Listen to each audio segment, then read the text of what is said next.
Welcome, everyone, to what I consider a very important discussion, which I fervently hope will become a full-flowing, living dialogos with somebody who I have frequently been in deep dialogos with. I'm looking forward to this. Somebody who means a lot to me and is important to me. And so this conversation, which I say I hope becomes dialogos, is very important. I'm, of course, talking about my good friend, Jordan Hall. And Jordan has recently professed, both ritually and publicly, that he's now a Christian. And Jordan and I talked on a private conversation, and I wanted it to be private, about what we would do in this conversation. And we both agreed, I don't want to debate doctrine with Jordan. That's not what's on my heart. That's not to the point for me. And instead, and I've already proposed this to Jordan, what I want to do is the following. And Jordan is going to give me a bit of time to do this. I'll let him say hi first, and then we'll get into it. But I'm going to try and lay out my heart and my mind, articulate where I'm at philosophically, spiritually, psychologically, existentially. All these adjectives slightly miss the mark, slightly hit the mark. And what I'm feeling called to, what my vocation and my vision are. And then welcome Jordan as a friend and a frequent partner in Dialogos to how he wishes to respond, resonate, push back possibly. However, I'm open to it. I want to flow with him about this. I want to understand. And I want to give him a venue to move beyond, like I say, a kind of simple doctrinal debate. I've had enough of that in my life. I don't need to do that with Christianity, particularly at all. And I have enough respect and deep affection for Jordan that I really want to understand. And so I am going to do the best thing I know for understanding, which is open myself up as clearly and as carefully as I can and open myself up to him responding. And so this is going to be a little bit unusual. I'm going to talk for a little bit longer than normal, and Jordan is going to be forbearing, for which I'm appreciative. But first, I'm just going to allow Jordan to say hi and whatever initial things he wants to say. I was just laughing at the symmetry. You'll talk for a little bit longer than normal, but that means I'll be listening for a little bit longer than normal. Yeah, that's good. Nice. Well, yeah, hi. I would just say, this is going to be really interesting. I hope so. And I hope it's inter-essay that we actually take up with living within it. So I'm going to start with things or points that we held in common, and perhaps we still do. I'm making no presumption. I'm just trying to find a place from which I want to start my presentation. So I want to start with the Christian virtues, because that's what I'm interested in talking with you about. And so first I want to start with faith. And as you know, I've made a distinction between credo, the assertion of propositions, although credo goes back, as does belief, to beleben, to give your heart, which is a different thing. And the distinction, therefore, is between credo, which is that kind of propositional assertion, and religio, which is this non-propositional coupling to reality. And I point out that the Bible frequently relies on that metaphor, sexual metaphors, intercourse metaphors for faith.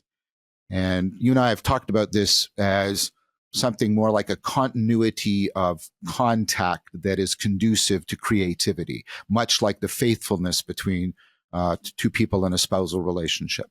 And again, that metaphor is also used throughout the Bible. So I don't think I'm imposing anything strange. I think it's at least something that we can talk about.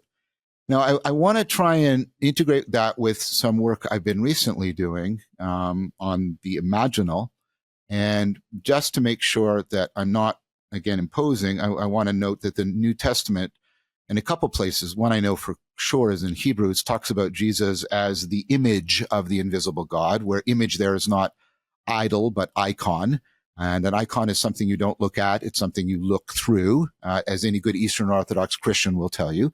And so, I mean, that is the sense of the imaginal. I'm making use of Korban, but it goes back to Ibn Arabi, Sufi Muslim philosopher, who I will be talking about on the Philosophical Silk Road. And the idea is the imaginary is when you look at an image and it's very adjectival. You sort of describe what you're seeing. And the imaginal is when you look through it, you are sensitized by it. Your perception is augmented. And you and I have talked about this before.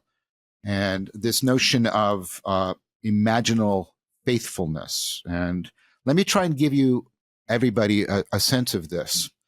So let's think about that space that in which you do the imaginary. You imagine the sailboat. You've got this space inside your head. Well, the thing is, you know what? You don't have literally inside your head that space, right? And of course, other cultures thought it was in other places. Aristotle thought it was here. The Egyptians thought it was here. Now, we might be tempted to say, oh, well, then it's just fictional, but that's not right either, because this space, this image you look through actually puts you into continuity of contact with your otherwise invisible cognitive processes. It allows you to tell me, what are you thinking about right now? And you just did it. Or what happens, what are you doing when you multiply 22 by 33 in your head, right? All of that. So I want you to first understand that space inside of you, it's neither literal nor fictional. It's properly imaginal. And it gives you that continuity of contact without necessarily giving you, a cognitively closing representation, but it gives you the continuity of contact so you can have an ongoing relationship, a faithfulness to your own mind. And I'm invoking that. Now, here's where it's a little bit more challenging, and I have arguments to back this up. I won't give these arguments, but the space outside of you is largely imaginal as well. You are mostly projecting a predictive image through which you are sensitizing the very specific and highly relevant detections you need in order to maintain continuity of contact with the world so that you can interact with the world in a faithfully coupled manner, right? And so imaginal within, imaginal without. And then, of course, as you know, and this is part of Korban's point, right? These two can resonate with each other. And this is the Platonic idea. I can see more deeply into reality and see more deeply into myself. And when I'm talking about that anagogic in and out of the imaginal augmentation of our, sorry for this, ontological depth perception, our ability to come into deeper contact, that anagogic imaginal play, that's what I mean by imaginal faithfulness. And it connects the deep within me to the deep without in this fashion. It's not literal, but it's not fictional. And why does that matter to me? Because I think that literal, not fictional maps pretty carefully onto relevance realization that sits between the algorithmic, which would correspond to the literal, and the arbitrary, which would correspond to the purely fictional. RR is in between, and the imaginal is in between. So I think the imaginal is the best way of trying to enhance our relevance realization. I have more significant arguments about that, and I'm not going to go into those right now. So I've got this idea of this imaginal faithfulness, of this anagogic enhancement of our religio. And that is what I'm understanding faith. And one of the arguments I would have for that is that reciprocal opening is aspirational. And that automatically links faith to the second virtue, hope. If we understand hope as not just wishful thinking, but as you and I have discussed it in the past, the commitment to aspiration, the intention to place oneself within an aspirational commitment. And that's what hope is here. You're doing this and it's giving you hope that there is going to be something other, hope for real transformation. And then, of course, both of those put us into the third Christian virtue, because reciprocal opening is love. And that gives us faith, hope, and love in a way that I'm trying to say where my thinking, more than my thinking, where I'm at, more vaguely but more accurately, where I'm at about the Christian virtues. Now, I think, of course, what comes out of this is the greatest of these is love. in some sense, love captures faith and hope. And I think what we're now talking about when we're talking about sacredness is love of ultimacy. You can have a conception of the ultimate, like some sort of fundamental law of the universe, and it's not sacred to you unless you're in a loving relationship to it. And this is even Spinoza, and you and I've talked about that, and where love is this transformative, participatory knowing. And then you and I have also talked about, and we've both appreciated the work of Filler, that the Neoplatonic proposal that this ultimacy is a kind of pure relationality that you can only ultimately participate in. You can't fully grasp it because it is the ground of intelligibility. And that the Trinity is a fantastic participatory symbol for the ultimate as both inherently relational and as lovable, if I could put it that way. If that's, I have no doubt that there's more than the Trinity, but that's where I am so far, right? And then when you take a look at this pure relationality, right, this where relevance, realization, and intelligibility and being all sit together in some way, you come to the realization that, it's in some sense beneath us. It's beneath our cognition. It's the ground from which, right? But it's also between us, between myself, my mind and my body, between you and me, between me and the world. So it's beneath, it's between, and it's beyond, right? And it's all three of these. And of course, the beneath, right, makes me think of the Spirit. He is, in the Bible, he is within us as we try to pray, right? And there's that bubbling up metaphor. And this is kind of like the eros, right? The desire to be one, right? And then, of course, between is philia, where two or three are gathered into my name, there I am also, right? The body of Jesus, the body of Christ. This, of course, is the Son, the Logos gathering together so things belong together. And of course, the beyond is about birth and creativity. And this is the Father, and this is the agapic love, right? The love that is ultimately one with creativity, the creation of, for us, personhood, and presumably more on behalf of God the Father. I do not want to speak beyond that. What I'm saying is, I think there's, in this framework, a deep connection between the virtues and the sacred as the love of ultimacy, and pure relationality, and something like the Trinity as trying to capture the beneath, the between, and the beyond of ultimacy in a way that is internalizable, a way that we can love, a way that we can participate in a transformative fashion. So this leads, of course, to some of the fundamental Christian proposals. God is love, God is logos, God is light, God is life. And these, of course, are all inherently relational. It's Filler and you and I have talked about that. And so I then also get the idea, get is not the right word, I resonate with the idea that these realities can only be realized in a birth and a death. A birth, you must be born. I tell you this, you must be born again. A death, I am crucified with Christ, Paul, right? Another way, these are participatory symbols that these truths are only realized through transformation, that there are truths that are only disclosable in profound transformation. And Christianity is saying that profound transformation discloses these truths, but these truths in some sense present themselves as paradoxical to us because we can't grasp this inherent relationality and subject-predicate logic.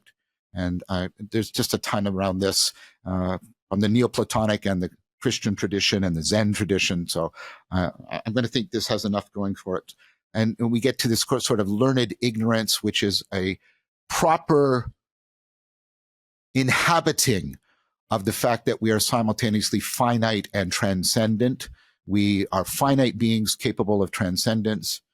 And that state of participating in a learned ignorance that realizes our finite transcendence, I put to you as profound reverence. And then we have love and reverence also bound, importantly. Now I will stop talking about this third personally. I realize that this Christian Neoplatonism or Neoplatonic Christianity, both are right and both are wrong, is true. And I also realize it's worth being true to. I say that now. I say that fully. But, and this is where I'm going to continue, I also realize that Zen, which has Taoism in it, and Taoism has how flow, which is not really talked about that much in the Christian tradition, discloses ultimacy as the Tao and the mother-likeness of the flow, which is not heavily, of the Tao, I should say, not heavily emphasized in Christianity. And the Taoism emphasizes embodiment in the body in a way that both Neoplatonism and Christianity have had some struggle with in their history. And of course, the other part of Zen is Buddhism, mindfulness disclosing shunyata, the impermanent interconnectedness. And this, of course, is very resonant with science and our understanding of the ecology of the environment and even of how our own cognition. So there's a lot to be learned there. I've made a whole series after Socrates about the Socratic Stoic Neoplatonic way and how it discloses the virtues of wisdom, courage, sophros, and justice. And those virtues are also important. Think of Tillich's masterpiece around courage, the courage to be. And he understands that Christianity owes a debt to the Greek heritage around this. And Sufism, I mentioned Ibn Arabi, from whom I got the imaginal, right? Vedanta, this notion of the deep participatory identity between the ground of oneself and the ground of being. Judaism, I mean, I'm just diving into the work of Ibn Qurabal and Spinoza and the profound influence they've had on me. So I feel loyal to all of these as well. I have a super loyalty to all of them. And that's also part of faith, is loyalty. And I'm not talking about perennialism here. What I'm talking about, to use my language that I've worked carefully on, is a through line of these profound living traditions, living aspectualizations of ultimacy. And there should be no limit to these aspectualizations, I would argue, because ultimacy is inexhaustible. In fact, I think that is one of the determining features of reality, being an inexhaustible fount of intelligibility. My calling is the Silk Road. The Silk Road is the enacted participation, the pilgrimage presentation of this through line that I have just talked about. And the point of the Silk Road is to offer those who need to seek a way of seeking for another home. Nobody lives on the Silk Road, but there are definitely seekers. But it is also a way for people to recover a home in Tolkien's sense, in the anthropologist sense. You travel to somewhere else, you put on a different set of glasses, and then you come back, and T.S. Eliot, you see it again for the first time.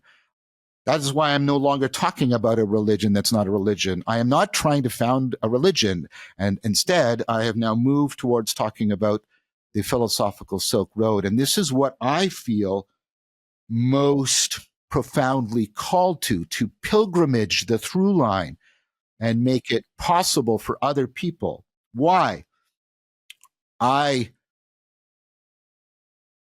sense, and sense is too weak of a word, there's an advent of the sacred happening now beneath each one of these, between each one of these homes and beyond all of them, that is adventing a response to the global kairos around the meta crisis and the meaning crisis, and offering us a metanoia at the level of this global collective intelligence, of a global distributed cognition that is needed, I believe, in order to potentially save us from catastrophe. And that, my dear friend, is where I'm at and how I see things, how I'm called, my vision, my vocation, and how I'm oriented right now. Thank you. I was a few things that came to me as you were speaking is one is maybe I should just keep listening. um, the second was if you know, my conversion and my public conversation about that played even a small part in prompting you to put the energy and effort into producing what you just said, then I consider that to be well worth it on that end. That was really, well, we're recording this, so it's not lost to posterity. Okay. Yeah, I think a small piece to begin, very small, and then we can step into the larger piece. The small piece is something like, I am a Christian, which means that I have found in myself a profound faith in the sense of a deeply felt truth in both the singularness of the Trinity and the, let's say, the necessity of the incarnation of the divine. And you know, that's that. We don't even need to spend any time on that. We can just say, okay, that's the thing. Well, I would resonate with that on one point. When I said the sort of presentation of paradox, I take the incarnation to be a prime example of exactly that. The incarnation is in one way in which, when we come to that place of learned ignorance, and the incarnation is, I mean, this is Kierkegaard's proposal. It is sort of the paradox of all paradoxes, and that is not meant to be taken pejoratively, of course. Right. To say it in a slightly different way, if you take the symbol of the cross as being the thing that is at the end of all possible roads, something like that. Like it is actually the paradox of paradoxes. So that said, it's funny. I find that we're actually on the same quest. We can't help it because we're in the same moment and we're perceiving that moment. It's funny because you came at it from the point of view initially of the meaning crisis, and I came at it from the point of view initially of the meta crisis. And now I'm finding that my way of pursuing it is starting at the micro level, meaning yes, in myself, in my family, in my church, in my community, and then out from there. And your way of pursuing it now is coming from the macro level, the Silk Road that is the through line that can bring together the great lineages. And the lineages themselves become then the ligature that holds together the bodies, the churches, the human families that are connected to those lineages. Yes. And I think there's a harmony here, and it's a necessary harmony too. That if I just take like a very practical sensibility that within the context of, say, my church, we have one of the things that has been profound is that we have found a way of being in a lived harmony with each other that is not disrupted by the fact that there is a diversity of denominations present in the church. And in fact, it's enhanced by that. Interesting. Yeah. That's the thing we're looking for. Yeah. And we're contemplating now and consciously talking about how we might do that more fully and more deeply. Like on behalf of, let's say, just for the moment, like first step, one step up, on behalf of the intrinsically factionalized Reformation. What is a liturgy that can bring that into communion? It's just yourself. But then, of course, the immediate next step, the next breath. Okay, well, how does then Christendom, which explicitly points to the body of Christ as the proper place for all believers, and yet has been fractured for 1,000 years, and consistently suffers from problems along those lines.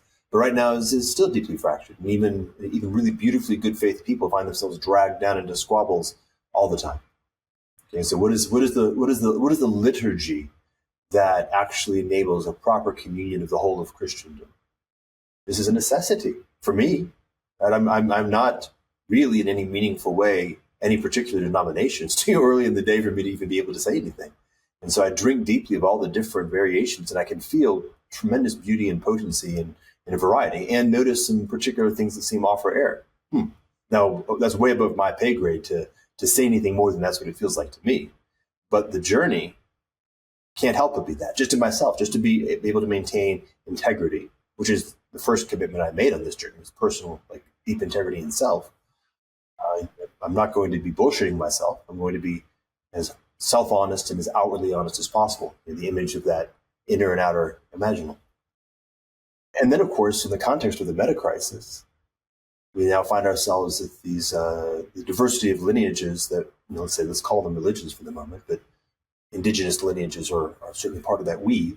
Yes. And there's going to be a weave, right? It's going to have similar sensibility to it.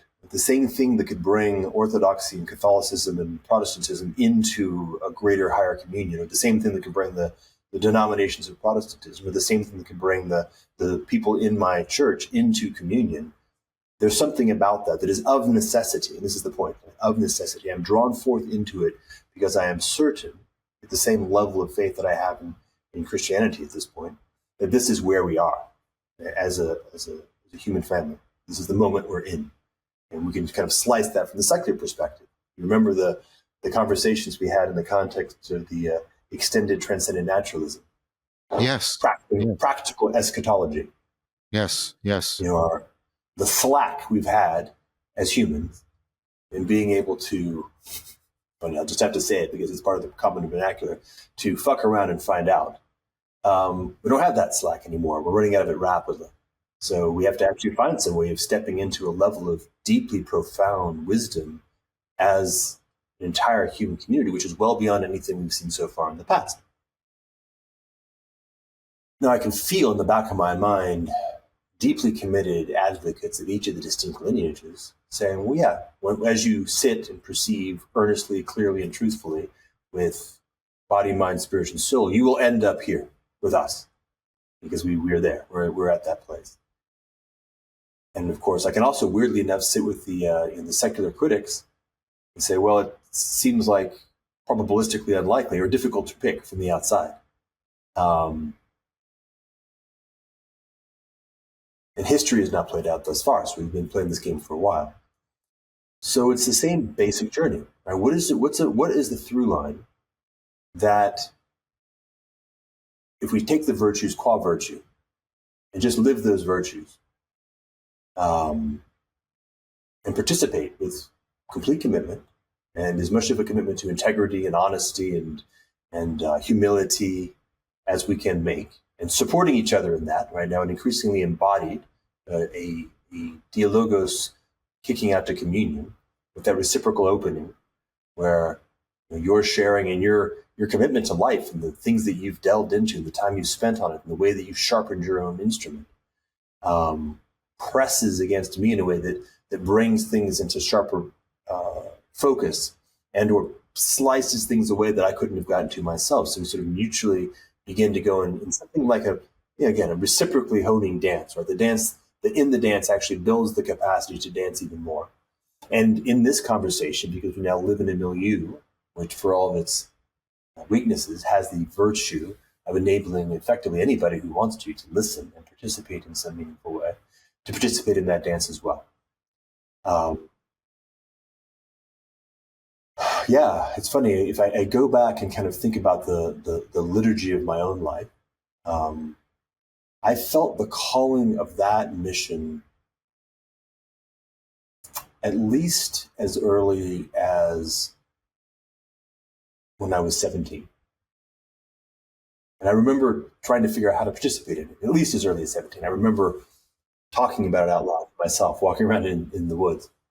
And the notion of participating, for example, in the construction of the internet at the material level as a form of communications mechanism that would simultaneously be global in nature, transcend linguistic and geopolitical boundaries, and also enable a new form or a new topology of communication that's different than the broadcast one. I mean, that was clear to me as an appropriate and necessary step when I was, probably 18, 19. And I've said that only as a way of articulating the fact that this feels like the reason for doing that was part of this quest. Right? How do we embody something that has these capabilities, not from the point of view of philosophy or theology, but from the point of view of materiality? which just feels a little bit nice because it helps me understand why my wayward youth was not entirely wayward. It's nice to have a redemptive narrative. Yeah, there's a little slice of redemption there. And so then we're there. And so when we had our conversation, there was a conversation of like, in some very simple sense, like, are we still going to be able to be friends? And it's just something about, for us to be friends, I mean, it is simply the case. You know, both of us are on quests. And those quests are so, let's say, big in both heaviness and scope, that if our quests are divergent, then our friendship is going to have some trouble because we just won't be proper for us to be in any relational time. So we certainly don't live next to each other in Toronto or Black Mountain, although you're welcome to visit anytime. But I'm bound to this quest in a very deep way, and I'm sitting in an interesting spot as a collaborator because I'm living it in my little family and in my little church, and I think there's something about that that's necessary, like that microcosmic, macrocosmic, and holding them together in the middle, so that everything maintains that continuity of contact. And funny, I almost felt a desire to sort of spill forth with galaxy brain language about fractal self-similarity upon multiple levels of nested scale. But yeah. Those days are behind me now. So do you think that macro micro pole from the Hermetic tradition, do you think that is also a way of talking about what I've been talking about, the Platonic proposal of keeping true to our humanity, the transcendence and finitude at the same time? I'm thinking of Plato, but I'm also thinking of Conrad, the Heart of Darkness, right? That Marlowe is on the quest to encounter something transcendent, but he resolves that he will not give up his humanity. He will not give up his recognition and inhabitation of his finitude, unlike Kurtz, who steps over into hubris and experiences the horror. And I take that to be a profound lesson. So does that track for you, that this macro micro pole is also a way in which we can be, I think this is a way I like this, the way in which we can be true to this stereoscopic commitment to finite transcendence? Yes. Yeah. And what I was just feeling is that almost a desire to assert the inversion, which is to say that these cannot be in opposition. That the transcendent serves fundamentally its thing, its role is to serve as the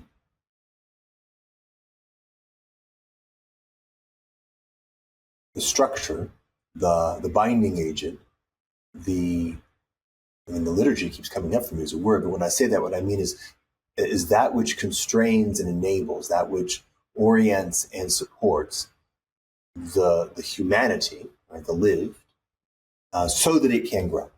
And so in a sense, it's the skeletal structure, although that's a crude metaphor, but it makes it a little bit more simple. That it is improper. And I would say both of us could, and you better than me, could point to scripture to point out where it's very clearly specified that we are here for a reason. Like it's not our responsibility or proper direction as humans to endeavor to not be human, to endeavor to be done with our humanity, but rather to allow the transcendent to guide us in a deepening and an enrichment of what that is. So we become more and more human by virtue of journeying more and more deeply in intimacy with the transcendent. The transcendent calls us forth into an opening of this possibility that has been birthed into reality. So that's helpful. There's an intuitive thing, and I don't quite know what the connection is, so I'm going to leap to it, and maybe we'll backfill it. Right? I'm sensing a connection with this idea of recovery. Like, I'm not saying the Christian should become a Taoist. I'm not preventing people from making that change either, but I'm saying but the Christian could listen very deeply and learn and about the embodiment and flow from the Taoist and find out, but how can I find that or recover that or give birth to that, another Christian metaphor, within Christianity? And of course, vice versa is possible. How can Taoism bring in, give birth within itself to what is properly, I think, at the center of Christianity, agape and logos, right? And of course, in Buddhism and Taoism, the Dharma and logos can talk. We've talked about that too. They can talk to each other. I mean, this is the proper definition of dialogos, this mutual transformation, and each one is deepened rather than the idea that they come to the same conclusion. And this is what I mean by the Silk Road is the extended version of the courtyard of dialogos, replacing the courtroom of debate. That's why I didn't want to debate doctrine with you. That's just not. That felt profoundly wrong to me, and so do you see what I'm getting at? I've got some intuition about the vertical of the microcosmic and macrocosmic, the finite and the transcendent, and that maybe that's like a virtual engine. You said it's enabling, but it's also constraining, right? And then there's this mutual transformation, and this isn't novel to me. I've got this whole library for the Silk Road on Zen Christianity, Zen Catholicism, mutually transformative dialogue between Christianity and Zen, between the Kyoto. This is an already growing, living thing in a lot of ways. So the question again is, we've got this vertical that you just articulated, and then I've got this sense of the horizontal, people moving along the road and doing this mutual transforming, deeply listening and learning from each other what it is to live and love within a home. And our friend, Paul Vanderklay, said, C.S. Lewis had a similar thing in Mere Christianity, the hallway Christianity that connects all the rooms of all the denominations. And that sounds like your community's really exploring the hallways in a lot of ways. So I'm putting it out to you. I have an intuitive sense that vertical that you just articulated and the horizontal that I just articulated belong together in some way. Does that land for you? Yes. So the way it was coming to me, it's funny. Maybe it's just going to be a theme, and I don't want it to be a theme forced because I thought of it as a theme. It does keep coming up. I was thinking about it from just the historical unfolding of Christianity in relationship with a variety of other lineages in its moment. The classic Athens and Jerusalem. Right? Even at that very beginning moment, we had this notion of the horizontal dialogue. And much of the formulation of the Trinity was discovered in the process of actually imbibing, maybe most, the Neoplatonic, which was not present in the early Judaic tradition, which was strictly monotheistic, right? Or at least so they thought. And then I was thinking about things like the Arthurian cycle and chivalry. Yes. Right? Which is a later addition. Right? It's not present in either Athens or Jerusalem. That's a completely different lineage that found itself coming into harmonic relationship with something. And I think actually, as perceived by the participants at the time, one that was a vivification and enrichment. And so the aspects of this lineage, when they came into contact, the aspects of the Latin, Roman, Anglo-Saxon amalgam that was going on in England found themselves pulled up and elements enriched, right? So you give birth to this notion of the knight, which is not a Roman conception. Right? You can't have that notion of the chivalric knight in Rome. Right? It requires that you combine something like the Celtic, Anglo-Saxon, Roman archetypes with the Christian virtues, and you bring them into a harmony that allows a clarification. So again, this verticality that allows these horizontal elements to come into a mix, which produces something which is in fact latent in each, but is not available within their own context, and even just by conjoining them. I was talking to Rafe Kelly, who is also on his journey towards Christianity, part towards your joke about me being a gateway drug to Christianity. And he actually talked about chivalry, and he said, martial men's associations typically are misogynistic. And chivalry was a very important exception to it. And it was reoriented, and they're sort of aggressive and belligerent. But chivalry did this thing that broke the sort of traditional pattern or the normal pattern and created a viable alternative. And that, of course, has cultural consequences beyond whether or not chivalry still exists. It holds out possibilities that were not sort of conceivable until it actually happened. And that's what I'm sort of sensing here.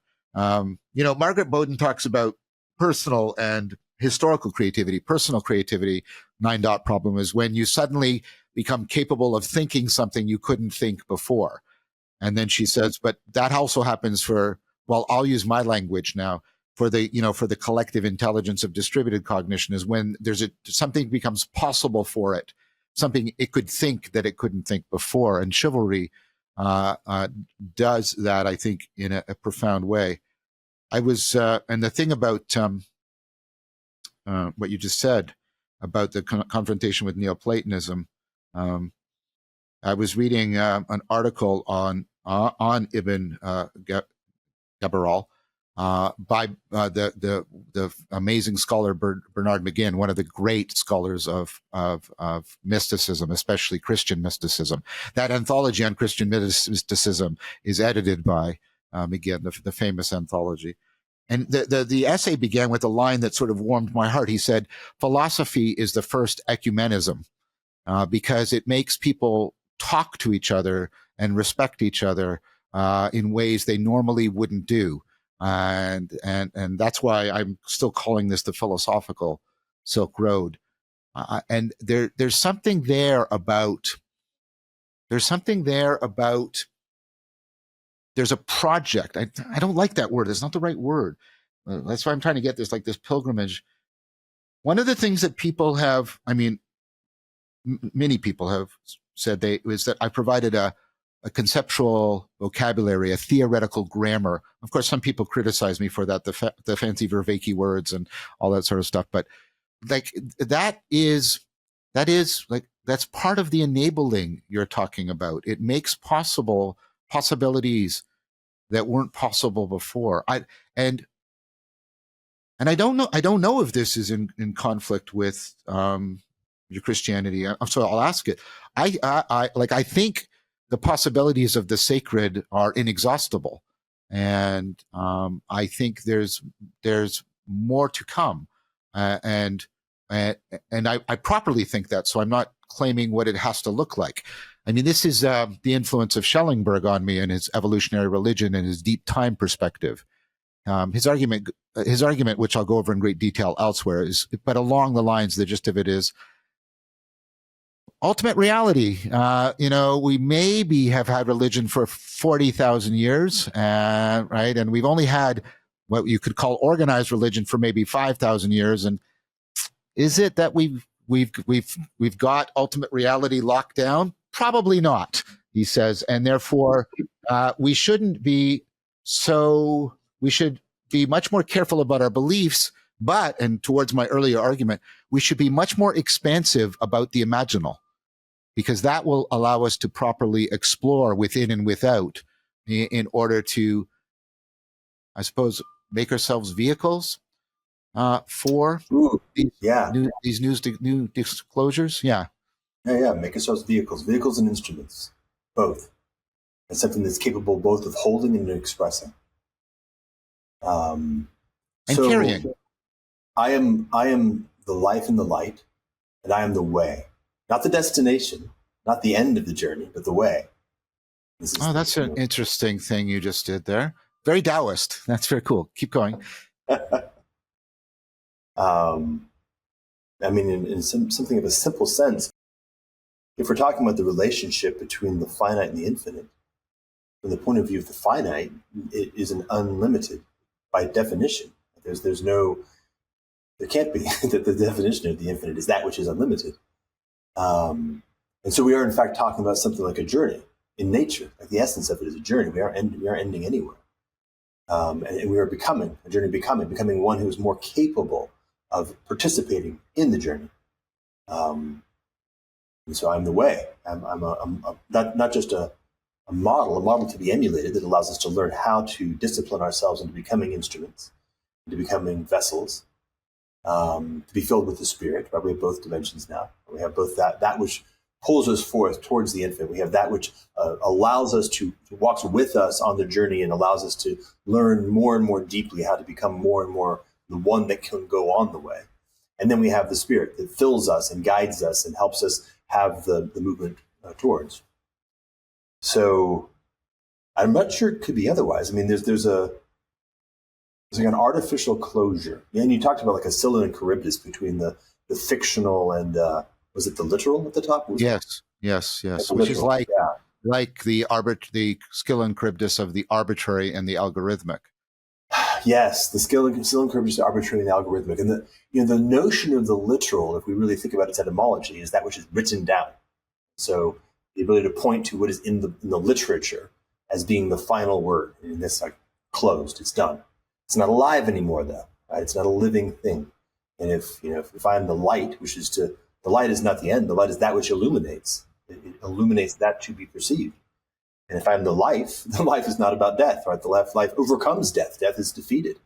And so the calling, I think, to be properly Christian, one must in fact step into that calling. And the only things then would be something like, well, not everything is light. Not everything is true. Obviously, but there's a directionality. There's boundary conditions, and not every way is no way, which is fair enough. Yeah, of course. Aristotle built logic to help us communicate with each other more clearly and to avoid the consequences of sophistry. Great, useful, it helps us refine a direction of truth. I'm noticing it in maybe an intuitive or an aesthetic level, almost feeling the invitation. Yeah, it has a almost breathing it. It's weird. Like breathing in mountain air, there's a feeling of, okay, there's the invitation. It's the invitation that we're already on if we're doing it right. It's an invitation to open. It's not just openness, but a continual opening. And it's a beautiful invitation at the individual level, at the micro level, because it implies and requires a deepening and an enriching of you. And if you are closed, then your journey is over. And in your relationships have to be reciprocally opening. So you are opening the people you are with. You're helping them to grow and to develop more and more capability and capacity to more fully participate. And so that generativity, that is what the feeling of the aliveness of the infinite inserting itself with continuity of contact into the finite is. Yeah. So if we think about say, the notion. Yeah, sorry, I ran over my own words, but you can kind of clip that because that was a like a thing. That was a single like tone. I was feeling the presence. So okay, if we think about like the phrase "in the beginning, God created the heaven and the earth," but if we actually look at the language, it's more like a continuous process. It's not like a one and done. It's not like creation happened and that's it. Creation's not happening anymore.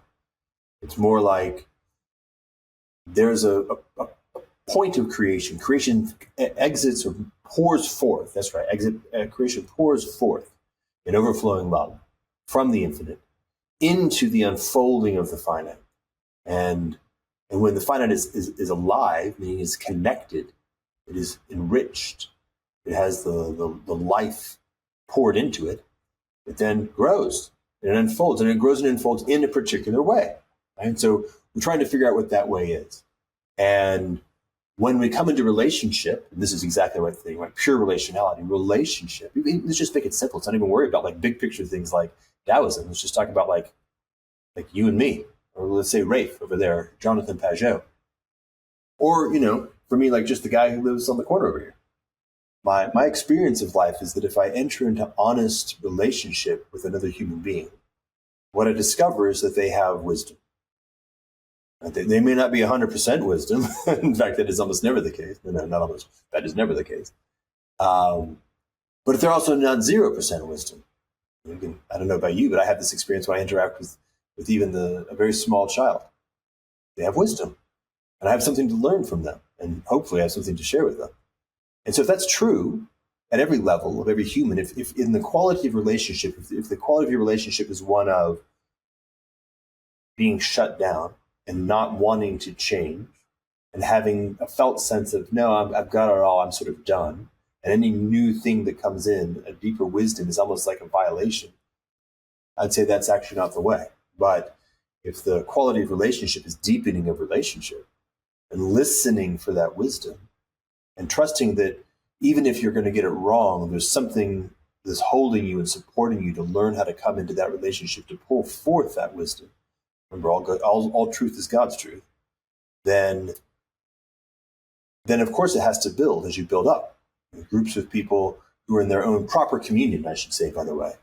And so a lineage is not the same thing as just a group of people. Right? It's not just a mass. And not necessarily an ideology. Ideologies may be empty. They may just be sort of control structures. The lineages are different than ideologies. I agree with that. And just a bunch of things just bounced around.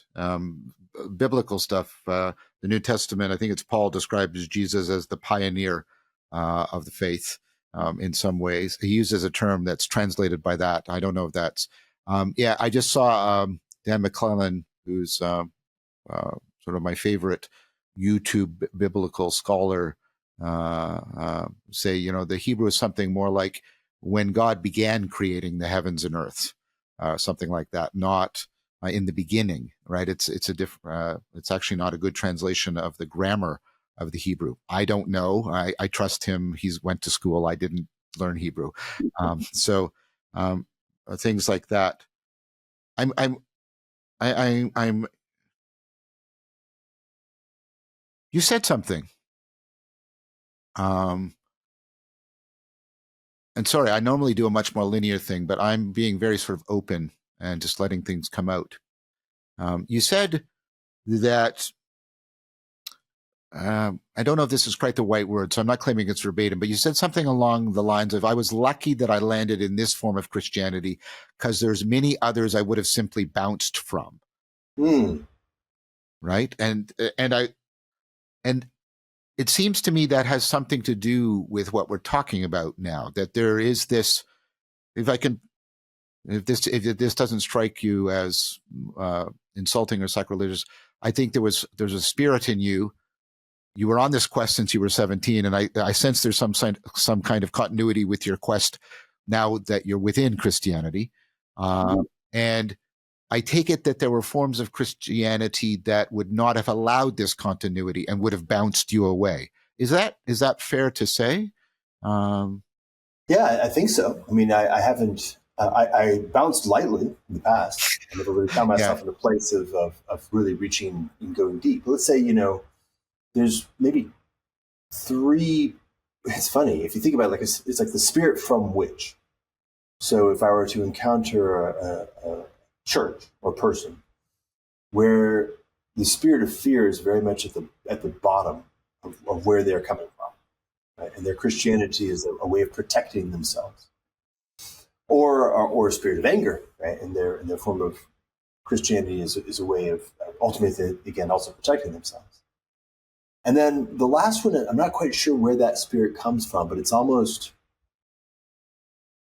it's the version that is superficial, right? It's a thin layer. It's almost like the Schmemann talks about it, where the vector of Christianity effectively has become a version of the secular. It's pop. It's pure label, right? It's pure semantic, actually. Right? It's in the doctrine. I'd say that, in the way Hahn talks about beauty being reduced to the smooth, I think that's the spirit of comfort. There you go. Right? Yeah. So it sounds to me like you're saying that lineages, communities, collective intelligences, spirits, you can also listen to them for wisdom. And some of them might not have much on offer because of the spirit from which they are, I don't know, unfolding.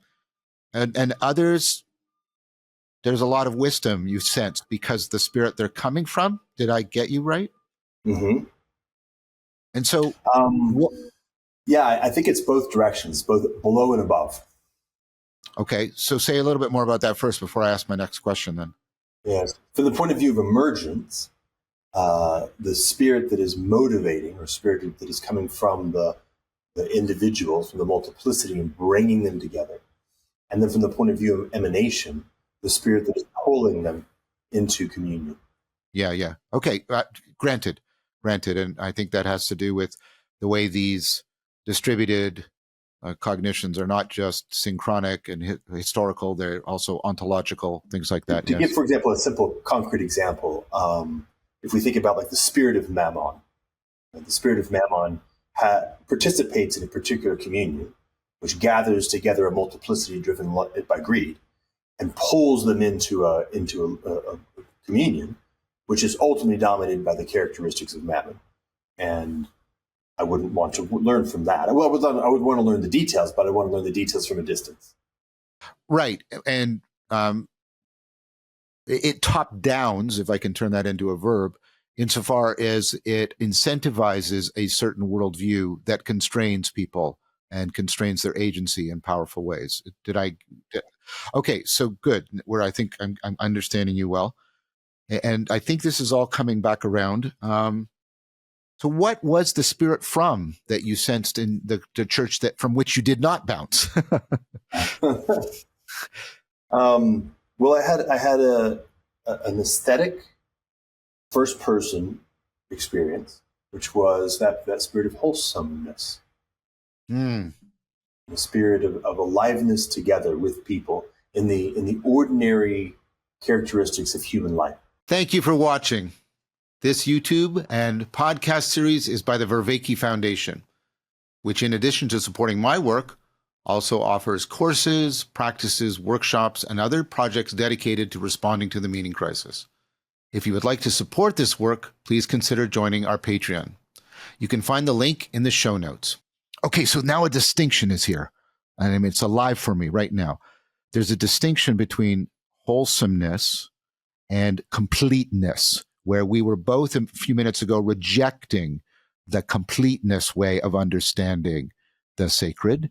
But it is surely possible. Plato is, although I love him, I think this is a clear historical example of trying to understand the wholesome as the complete. And so I think you're nodding. So you agree with the distinction. So what would you say to that? Like, what is the nature? Put some flesh on those conceptual bones. What's the nature of the distinction between that sense of the spirit of wholesomeness and that sense of the drive, the spirit of completeness? Neat. So let me just throw some things out. Please. Two that fit very nicely with each other are the post-tragic and the presence of grief. Right. Which is to say, and that's in the side of wholesomeness, which is interesting. Like, I want to put that out there because it's interesting, not obvious. But I think you said right, and I think if you kind of allow it to settle for a bit, if there's yeah, of course. And then the tragic, frankly, is very connected to the complete. If there's a sensibility that complete has something to do with like kind of like escape, right? Or protect, or certainly close, right? To complete is to finish. And when I find myself in a relationship, it's funny to shift it from kind of like the third person to the first person. Please. In relationship with a wholesomeness, I mean, you see the arc of life. You really feel the presence of the fact that life has an arc to it. And then the presence of birth and the presence of death are both part of it. But there's something necessary to grow old. There's something honorable and beautiful, actually, in growing old. There's something honorable and beautiful about the helplessness of the infant. And there's that unfolding surface area, that notion of plenitude, that notion of generativity, where I notice like an invitation in myself simultaneously of all the qualities of relationality that are present, all the different possible ways that I can actually, say, participate in a healthy way. Like wholesomeness, it offers forth, how funny, it's like rich soil with multiple different kinds of like rhizomes and bacteria that are, richly interwoven with each other. And it has that notion of many, many, many ways, modalities, not just particulars, but then different aspects of self. We can participate in this, participate in that, and play different roles and get different kinds of support and do different kinds of things. And it's complex in the lonely sense of complexity. Oh, whereas completeness is complicated in the algorithmic sense of complicatedness. Yeah, yeah. So wait, that's something before you go on. Something is resonating. It sounds to me like the spirit of wholesomeness is the soil for a living ecology of practices, the way you just described it. Massively, and the soil, and also in some sense the how would you say, right? The guide. If your practices are not meaningful in the context of what is actually present, then there's something off. Your practices should be like nursing, like latching. Like that's something that's living like very much in the center of wholesomeness. Well, yeah, those are orienting reflexes, and this you're talking about it being an orientation, right? Of course, and that lines up with the metanoia, the turning, the reorienting in some fashion, which I think is really important. So, sorry, there's another one. Can I add another one? Of course, this is an open, flowing thing. The other one that I just noticed was that the presence of the transcendent, palpable presence. It's not the transcendent out there. It's that it is actually that presence of the transcendent in between and within. And so glowing from the interior, and then also almost like a technicolor in between. And interacting with it there's a feeling of aliveness, a feeling of energetics inside. And it's not the stimulant energetics, it actually is the energetics of aliveness. Right? The feeling of life is more present. Yeah, wholesomeness has that, as you described it beautifully, with that inside and in between. Yeah, beneath, between, and beyond, and it's the abundant life idea. So that you get a sense of there's the soil, but it's also like a field, and that it orients the growth of the ecology of practices so that people, like we try to do in Dialogos, they come into right relationship with the transcendent, right reverential relationship with it, with the virtues. So what did people do that conveyed that to you? I mean, that's an interesting, I've, sorry, it sounds like I'm playing a weird card here, and I'm not. I've met a lot of Christians. I've met a lot of Christians in a lot of different places and situations, I've encountered what I think you're talking about. I think it. And what I was talking about when I was in Etna visiting Bishop Maximus at the Eastern Orthodox monastery and seminary, I kept saying these are good people living a good life in a good place. And I even told Bishop Maximus, if I were to be a Christian, I would be a Christian, an Eastern Orthodox Christian, because of that kind of thing. And is that right? Is that landing with you? I had that profound sense. These are good people living good lives in a good place. And I don't just mean a place that they've cultivated. It's not just a found place. You know what I mean? That's what I was trying to get across. Yes, yeah. There's a sense of connectedness to place, a sense of being in the right place, by the way, and a sense of loving the place. Like, that's important. A sense of actual love for the place. A sense of, it's funny, like the sacred ordinariness. Maybe that's a good way of putting it. The just the absolute simplicity of a baby crawling across the floor. And let's say a 13-year-old girl who's not related to the baby, picking up the baby, and the baby being very happy with that, and the 13-year-old girl being very happy with that, and all the relevant parents noticing in the background, just feeling like a very ordinary thing to have happen. But a presence of the sacred, right? That notion of relationality happening in an easy way, right? Happening in a proper context.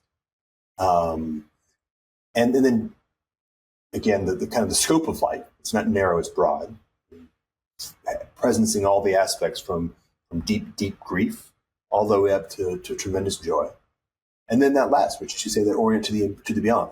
Okay, there's a consciousness of, okay, we're doing this in a context in relationship with the beyond. And so it's not, say, merely a gathering in the park of families to eat together, but it's actually, there's a through line on the vertical that holds it all in place and is kind of sitting there guiding and holding things in a way that allows that the sacredness to be poured into those ordinary moments. I mean, I got this word from Christianity, so I suppose it's not inappropriate to bring it back. This is what I've been trying to articulate with the notion of fellowship as something distinct from romantic relationship and friendship. And that when we're doing like dialectic into dialogos practices with people, they will regularly say things like, I just discovered a kind of intimacy I didn't know existed that I've always been looking for. And it's this fellowship. It's exactly what you like. It's the transcendent in the finite. It's the finite yearning for the transcendent, as Schlegel would put it, right? And it's that sense of everybody having a shared orientation that's not being imposed on them, but that they are sort of naturally co-realizing together, like the way people turn a corner and suddenly are caught up together in a sublime view of a mountain or something like that. Yeah, and so. Yeah, can I just add like two more things? Did you mention that? Yeah, there's this feeling of invitation into collaboration is another aspect of wholesomeness as I experienced it. And so there was there's Eckstein's concept of teacherly authority, or even just the simple concept of proper parenting. Yeah, we're coming into relationship. In this relationship, there's a commitment to the space in between us. There's a commitment that there's a deeper, richer, lived, embodied truth is what we're actually committing to. And that will show up if we participate with each other in a certain way. And we're both recognizing that it's participatory, which means that some part of what we currently are will go away and will grow into a new quality of being as a result. Which of course is can't happen if all that's happening is a conveying of information, right? That's not the thing. No. It's a mutual cultivation of life, a mutual cultivation of character and capacity to participate in life and in relationship with that which sort of enables and constrains that whole process. So, first of all, I think this is doing what I want it to do. I hope it's doing that for you too. I feel like it's taking on a life of its own, which, to be honest, one of my concerns was we would have lost that capacity, and I'm happy that that's not the case. So, within that context of fellowship, dialogos, what would you say to my claim that I experience all of this profoundly throughout my life in many ways? Would you say that you found that a problematic claim? I think my Socratic way of life does this for me profoundly. Yeah, what I'd say is that I suspect that you're living a deeply Christian life. This is what Sarah says to me. She actually said, "You're the best. You're the most Christian person I've ever met." And I don't know how to process that. Well, that's your cross to bear, John, is to be the most Christian person we'll ever meet, but to be specifically saying, no, not me. It's the point of it is what? There's two commandments: love God with all your heart and strength, and love your neighbor as yourself. Well, it's pretty good star to steer by, and I think that's the first 15 minutes of this conversation was a tremendous example of somebody who's been pursuing how does one go about really loving God with all your heart and strength, right? Not sloppily, and not sort of in a distracted way, but okay, what does that even mean? And helping other people do it, right? So what does it mean to love your neighbor as yourself? Well, one of the things that I'm going to do is I'm going to endeavor to put tremendous time, life, effort, and faith into cultivating a capacity to help other people come into this quality of loving God with, and in yourself, what happens is you have a very profound orientation towards, I think it may even be like very much close to the root of towards being towards reason in the sense that you define it. That part of you that carves away bullshit. And the risk of self-bullshitting is always present, and it has that notion of completeness, that notion of closure. And so, if you feel it is proper and necessary to wear a particular disposition, a particular posture, to keep doctrine from settling, to keep self-bullshit from hardening, in furtherance of your capacity to love God with all your heart and love your neighbor as yourself, then hallelujah. And I will say to the glory of God in that. And it feels that in me. Like I said, you're a great gateway drug. So, and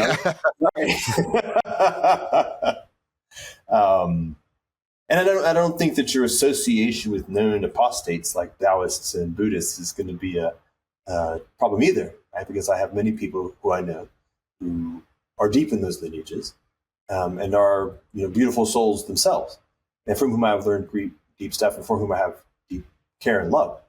And the hope is to say, look, there's still more. There's more. It's not a matter of no as so much as it is yes. Let's keep going here. We need to keep doing this process of carving away the bullshit, heightening the truth, increasing the aliveness, clarifying the light, and just going on the way more and more and more. I now see something in you that has been all the way along. And this is opposite to a Christianity I was brought up with. The Christianity I was brought up with was a zero-sum game mentality. And you have always been trying to escape from the zero-sum game dilemma. And you just expressed a non-zero-sum game form of Christianity that I have not heard very often, at least not. I've seen it demonstrated. I mean, I think very much the people that I'm getting to talk to and get into profound dialogos with, I see that. But it's not something that was present in the Christianity of my childhood, and it's not, to be fair to me, something that's present in sort of the widely broadcast popular Christianity that sort of for lack, I don't like these terms, but for lack of a better term, the religious right puts out. I'm like, for example, I'm seriously worried about. Sorry, I'm worried, and it's a serious worry. It's not in my top 10 worries, but I think the rise of Christian nationalism in the United States will do. I think it'll do a disservice to both Christianity and nationalism in some very important ways. I think it is the wrong way of trying to say that there needs to be a proper relationship between governance and the sacred. I think it's the wrong way. I think it has perhaps a dim perception through a glass darkly of the right goal, but I don't think it has formulated the problem well, because I think it's within that mindset. And you have always, if you'll allow me as a friend, you have always been trying to escape from the zero-sum rivalrous mindset. And you're articulating it now, if you'll allow me to give that back to you. And I'm seeing that as something quite wonderful. Yeah, full of wonder. Yeah, full of wonder. Just think about how the beauty of being in that. It's so funny, the old language, right? The anti-rivalrous. I remember actually sitting at some point, I can't remember where it was, maybe in the past 6 months, and saying, "Oh, this is the anti-rivalrous. Like we're now here. We're in it. This is the most anti-rivalrous." I've for a long time been thinking, like, what is more anti-rivalrous? Because as you kind of climb up, you get to notice that certain things are more of that kind. And we're in that conversation, like the qualities of it. Yeah. Exactly. Yeah. And that's a beautiful, I think that's the journey. Like that's the journey that we've been called to. That is the calling. And we've been given revelation, right? We've been given the scripture to support us on that journey. But the point is that we've been given it to support us on the journey, to live, right? To enter into discipleship. Where Christ says, "Follow me," right? He doesn't say, read this and be done. That's not the invitation. And by the way, pick up your cross and bear it. Right? Pick up your cross and follow me, which is a decidedly non-trivial invitation. And oh my goodness, yeah. I mean, all you have to do for me, our backgrounds in this are very different. Obviously, I wasn't raised in any church at all, really. Well, I wasn't raised in any church at all, and the kinds of things that were like churches were purely secular. So for me, like entering into like, okay, what's going on here with this dude who's crucified? There's a guy who was crucified, and the story is somehow that's like paying for my sins. And first of all, like, if his dad wrote the laws that I broke, and his dad created me in such a way that what's going on here? Like, this is all craziness. It doesn't make any sense. Like, the I's don't dot and the T's don't cross. No pun on the T part. But when you actually delve into the heart of it and say, okay, just settle onto it symbolically. And here I mean symbolic in the Eastern Orthodox sense, not in the Western, not in the sense that takes symbol and makes it like fiction. I mean symbol in the sense of, as you said, Imaginal. It's imaginal, iconic. Yeah. Alivening, right? Something that actually pulls you into a more and more rich orientation towards the truth. The word that's often translated in the New Testament for inspired, God breathed, doesn't mean like origin made it like dictated by God. It means life-giving, like when God breathed life into Adam. It's that sense. It's not the sort of dictation sense. It's this sense of it's life-giving. It breathes life into you. Yeah. So just imagine, enter me with me in the imaginal space that holds the moment of the crucifixion as the most anti-rivalrous moment possible. Oh, I see what you're doing. So for you, and this is proper, there is I was going to say automatic. It's not the right word. There's a natural, and I mean this also in the good sense. There's a natural ritual that comes up with the icon that you're already called into. Like you're doing this thing. You're not just considering it. That's what I'm trying to say. You're entering into an active ritual relationship with it and through it. Mm-hmm. Yes. Okay. Mm-hmm. Yeah. Right. Yeah. Yeah. So continue. You're doing that, and what happens? I interrupted you because I just saw something and I wanted to articulate it. So we enter into that the symbolon of the crucifixion, and we take that as being the most anti-rivalrous moment possible. It's a lot of very particular words, and if you open, and for me, the way I feel it is I'm face to face with the event, not the simulation of the event, not even a symbol hanging in a church, but like John, for example, being present at the event, and feeling the pouring forth of love, right, bound to the cross, but the pouring forth of love. And that recognition that there's something about how do we overcome the win-lose game? Like, how do we overcome the win-lose game? How do we overcome the omnipresent possibility that if we don't play the win-lose game to win, then we will lose. We will be crucified. We will be killed. We will die. We'll be extinguished from the game forever, right? That is the nature of that game. That's the thing, the whip at our back that keeps us driven to constantly play on Moloch's playground. Well, Christ shows us the way. And the way is to settle into the crucifixion from a heart of such deep love that perceives the presence of the kingdom of heaven is at hand, that there is actually already a win-win game. It's weird to juxtapose these languages, but there already is a win-win game that is deeper, is actually more fundamental. It's the substrate, it's the ground upon which the win-lose game is a perturbation and a little bit of a perversion. Right.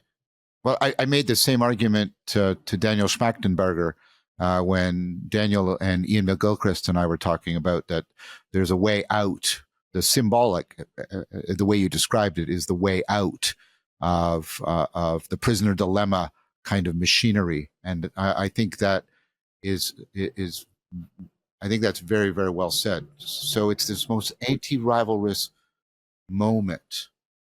And so this is sort of convergent. It's not identical, but it's convergent with Girard's notion of Christ going into the mimetic rivalry and the scapegoating and that whole vicious cycle, and then sort of adopting the role and then exploding it from the inside, or Sally McFagg's notion of Christ as the parable, the living parable that goes into the narrative structures, the narrative scripts, and then blows them apart from the inside, kind of thing. Yeah.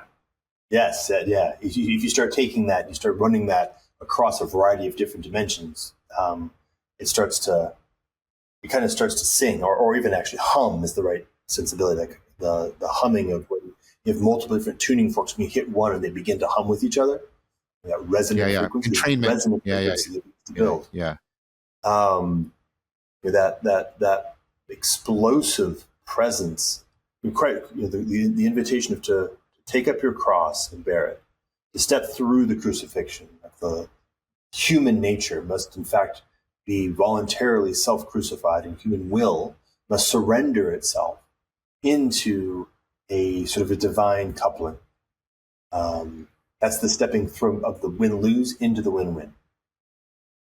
So, I mean, you do have a parabolic, in the sense of parable, or even a koanic way of participating in the symbolon, right? For you, it's not something you get cognitive content out of. It's something that explodes grammars that we are automatically trying to project onto everything. And that's really cool. I think that's really, really interesting and profound. Mm-hmm. Yeah, this is that, the metanoia notion and the notion of upside down kingdom. Like, these are all that exploding the grammars is very much a part of it, right? And it's the kind of thing that transforms, or it's not even transforms, it just rectifies. Reconciliation, right? So reconciliation, because the win-win is the more fundamental substrate. So it's actually saying, hey, how do we bring ourselves back into contact? How do we reconnect? Like, it's the I think C.S. Lewis talked about it, that where modernity is a cut flower, but I would actually point it all the way back. Right? The win-lose is a cut flower, and that it's only by a religature, right, that notion of liturgy, a reconnection, religio, and that religio is done, right? It's a finished work. Christ did the religio. It's complete. And we are now reconnected. We are reconciled with the infinite. And now we have to simply learn how to live it properly, right? Which is no joke, because we're still very much living in the aftermath. This is sorry, let me slow down. One of the things that I came to actually 7 or 8 years ago, I called it the 10,000 year catastrophe. And the visual image I have is the image of like a meteor breaking apart, and then all the different pieces of the meteor, like rocks, hitting the oceans and just ripples. And it may be 1,000 years before the last ripple finally settles back into equilibrium. In our case, 10,000 years. We've been hit by an event, maybe 40,000, maybe 50,000, right? Meaning crisis. The Upper Paleolithic meteorite. And there's so many pieces of that. We have the lineage karma or intergenerational trauma. These kinds of concepts are in fact real. Obviously, they're passed down. And then context, like context that cultivate and produce different events. So the fact that it's taking us a very long time to metabolize this finished work of religio, and to integrate it, and to throw away bad habits, which are maybe 16 generations deep, and to hone our cultures to actually take this what's it called, this countercultural element, and say, yeah, guess what? You guys have this culture that has crucifying people and feeding them to the lions in coliseums, and that's part of your culture inheritance. No, we're not. That's not a good idea. Like, how do we hone that away? Or you talked about with the chivalry. Like, how do we enter into a relationship with a given culture and hone the parts that are actually orienting towards aliveness and towards the light and towards truth, and actually Michelangelo style, like just carve away the parts that are an accumulation of this 10,000 year catastrophe, which then, of course, enables them to come into relationship with each other, because that is actually the nature of this thing. It does actually, pure relationality is pure relationality, right? It's that rich, loamy wholesomeness where the possibility of relationship is available without crisp lines. Right? There's obviously boundaries, but it's available in all the different pieces. Yeah. Well, Michelangelo got the metaphor from Plotinus, by the way. Nice. And I understand that Plotinus actually got the metaphor from Bob at the bar. But Bob does not get any credit. Bob of Alexandria. Well, I mean, let's just pause here, and maybe take a minute or two. What we might, first of all, thank you for this. This has been, I think, very, very good, very helpful for me, very nourishing. And what we might want to talk about next time. I feel like we're onto something here about this, right? The non-rivalrous, the connection between the non-rivalrous, the restoration of religio, the deep remembrance, Platonic anamnesis, the Sufi dhikr, right? There's all these remembrance. Islam is remembering God, right? In some right, and that sort of this pure relationality that we've been talking about. There's some deep connections there, and you've also talked, not with me, but you've talked about how you think in some ways religion is the Christianity is the religion that's not a religion, and that seems to me to. Somebody else said it, and I said, that might be true. Okay. So it's being clipped. So you don't have to stand behind that if you don't want to. But I want to know more then about how you see it playing a role. I mean, we've done a lot about, right, the micro, and I totally appreciate your emphasis on it. But how do you think being a Christian, in the way that you've described, a non-rivalrous Christian that is oriented towards a religio to pure relationality that is expressed in love and light and logos and life, if I can be so bold, how do you see that addressing the meta crisis? Right? Okay. Right. That's good. Let me throw one else in. Let me throw something else in too. Sure. And maybe almost as like a cross, like a diagonal. But you mentioned fellowship, and interestingly, I found myself having an experience over the past 2 weeks that I've been calling the fellowship of the Spirit. And I mean this in terms of actual specific individuals. I'm beginning to notice that perhaps you're a member of this thing, and I'm calling it the fellowship of the Spirit. And it's obviously, as a component of the fellowship of the Spirit, is relationality at the level of dialogos. But another piece, another tone, is we're calling each other home. Yes, I think that's right. That's well said. And I'll put a piece out there that comes like a little bit more of the Chevelle record, the No Man Left Behind. Yeah. Which is a deep, deep commitment, because some people are committed to not coming home. But our love is great enough that we will find a way to reach out to them, and we will bring them home. That's excellent. Well, let's talk about the two then, because I think they belong together. Yeah. Well, if you take those last two pieces, the last thing you said and the last thing I said, yeah.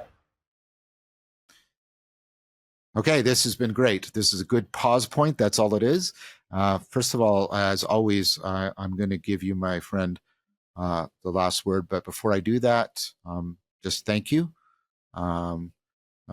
I sort of spilled my guts in front of you, and you took it up in good faith and with graciousness, and you responded in kind, which I appreciate. So thank you for that. And I look forward to our next conversation, and I'll give you the last word. Well, I'll take the last word, but the last word I'll take is to just express to you my tremendous gratitude. And the shape of that gratitude at this moment is just for the diligence and the care that you put into what you do. It's, well, in some sense it shames me, but it's a good shame. It's the motivating shame to step up. And it's let's just put it there. Just a tremendous gratitude. So thank you, sir. Thank you very much. Thank you.